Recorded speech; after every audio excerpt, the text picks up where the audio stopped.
Atomic Habits, Chapter 19, The Goldilocks Rule, How to Stay Motivated in Life and Work. So, what is the Goldilocks Rule?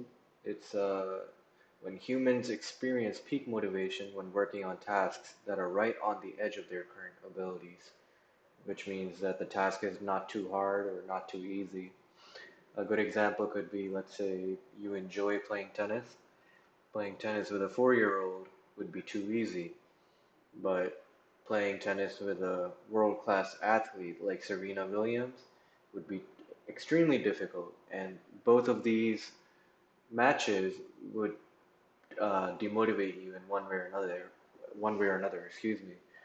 For one of them, let's say the match with the 4-year-old would lead to boredom. It's not a challenge at all, so you become uninterested very fast. And the other would lead to failure because the athlete is so much better than you, possibly, and that would demotivate you as well. So what the Goldilocks rule does is that there is just the right amount of difficulty in which you find motivation to do a certain task or a certain habit. That's basically what the Goldilocks rule is. In psychology, this is known as the Yerkes-Dodson law, which basically describes the optimal level of arousal to be the midpoint between boredom and anxiety. Here's a small passage from the book. When you're starting a new habit, it's important to keep the behavior as easy as possible so you can stick with it even when conditions aren't perfect. This is an idea we covered in detail while discussing the third law of behavior change. Once a habit has been established, however, it's important to continue to advance in small ways. These little improvements and new challenges keep you engaged. And if you hit the Goldilocks zone just right, you can achieve a flow state.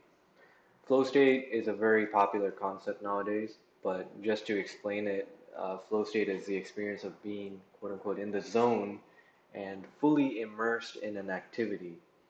And what scientists claim is that to achieve the flow state, which I personally have tried so many times, and it works well when I'm at the job, but when I'm doing it at my personal time, it's very difficult. But what scientists have found is that a task must be roughly 4% beyond your current abilities for you to experience the flow state. Another passage, improvement requires a delicate balance. Uh, you need to regularly search for challenges that push you to your edge while continuing to make enough progress to stay motivated. Behaviors need to remain novel in order for them to stay attractive and satisfying. Without variety, we get bored, and boredom is perhaps the greatest villain on the quest for self improvement. And just to add on to that, I would go and say that the reason why most people stop their good habits is because of excuse me. Even when a habit is working, you're likely to stop performing it when uh, for a second, I thought the video wasn't moving. The screen. Okay.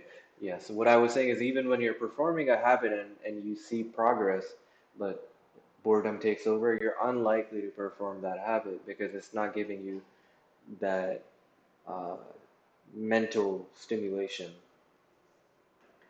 Another passage, variable rewards or not, no habit will stay interesting forever. At some point, everyone faces the same challenge on the journey of self-improvement. You have to fall in love with boredom. We all have goals that we would like to achieve and dreams that we would like to fulfill. But it doesn't matter what you are trying to become better at. If you only do the work when it's convenient or exciting, then you'll never be consistent enough to achieve remarkable results. That basically says that if you have a habit, let's say working out, and you can work out consistently for 1 week, let's say you're trying to work out 5 days a week, and you work out for 5 days a week, and now you have a good routine going of what machines you need to use to target specific muscle groups. So now there are no surprises because you've already used all the machines and you know where they are and the location, and there will be nothing new next week. Or maybe in 2, 3 weeks time there will be nothing new.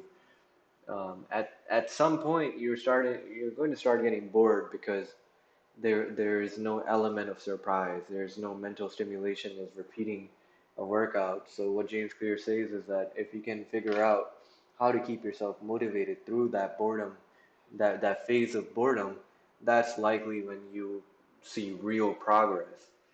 Because the honest truth is that no matter what you do, no matter how much you love something, if it's a good habit, it will get boring eventually. That's why all the bad habits stick so fast, because they're not boring. Video games are always mentally stimulating you in one way or another. If you get bored of one game, you just move on to the next one. So if you can figure out a way to do that with your good habits, that would probably be essential. Um, I found that in my workout routines, so I do a couple of things, just as an example of what you can do. So when I'm exercising, sometimes I go to the gym and use machines.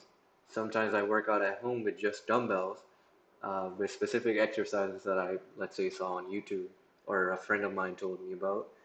And sometimes I go to an MMA gym where I do Muay Thai or boxing.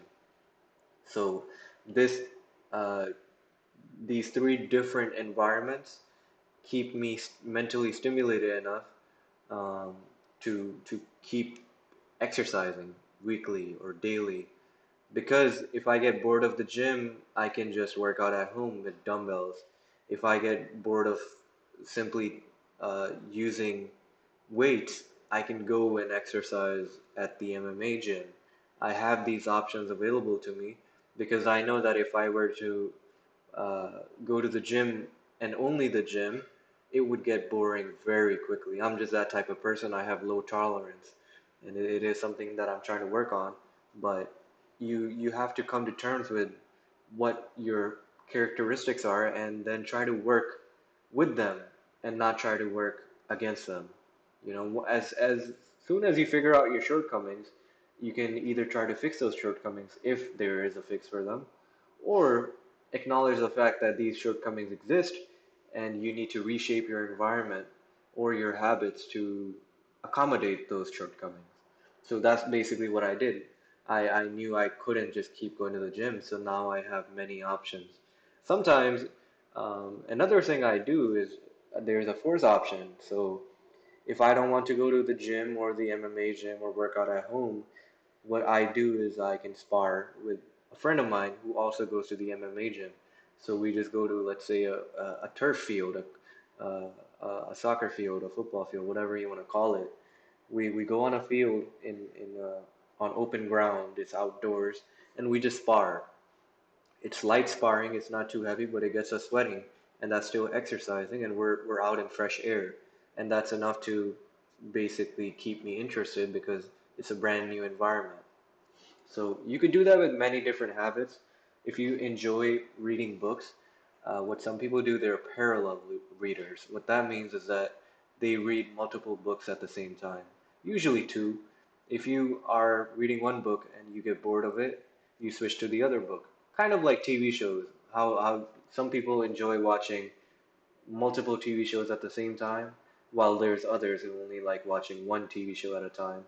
Um, what the psychology of that is that if you get bored of one TV show, you can watch the other one, and you're always watching TV like that. I wouldn't say that's a good habit, but that's an example of it. You could implement the same thing with books.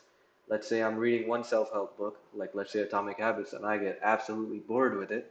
I could have a secondary novel or biography, autobiography, some sort of story that is a little bit more interesting than a self-help book that's just telling me to do certain tasks.